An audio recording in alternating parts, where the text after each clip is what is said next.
पाहत आहोत विश्वविनायक न्यूज, ग्रामीण जनतेचा बुलंद आवाज। 2019च्या विधानसभा निवडणुकीत उद्धव ठाकरे यांनी महायुतीचे मंगळसूत्र बांधून जनमताचा कौल घेतला। मात्र त्यांनी काँग्रेसचे हात मिळवणी करत राजकीय व्यभिचार केला।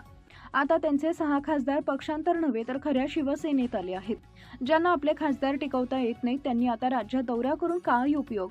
वराती मागून घोडे असा त्याचा अर्थ होतो, परंतु यातील घोडे उद्धव ठाकरे आणि शिंगरू आदित्य ठाकरे यांचा करिश्मा चालणार नाही, अशी टीका राज्यसभेच्या खासदार ज्योती वाघमारे यांनी केली।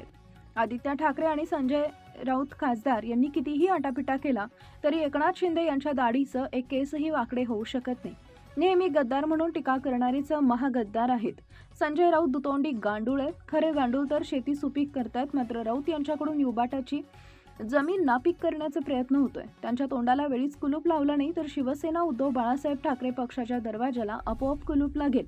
यावेळी माजी खासदार प्राध्यापक रवींद्र गायकवाड, माजी आमदार ज्ञानराज चौगुले, जिल्हा परिषदेच्या उपाध्यक्षा उषाताई गायकवाड, पंचायत समितीच्या सभापती ॲडव्होकेट आकांक्षा चौगुले, नगराध्यक्ष किरण गायकवाड, मोहन पणुरे, जगन्नाथ पाटील, बळीराम सुरवसे आदींची उपस्थिती होती। उमरगा धाराशिव मुख्य संपादक विकास गायकवाड, विश्वविनायक न्यूज। अशाच ताज्या बातम्या पाहण्यासाठी विश्वविनायक न्यूजला लाईक करा, सबस्क्राईब करा आणि बेल आयकॉन प्रेस करा।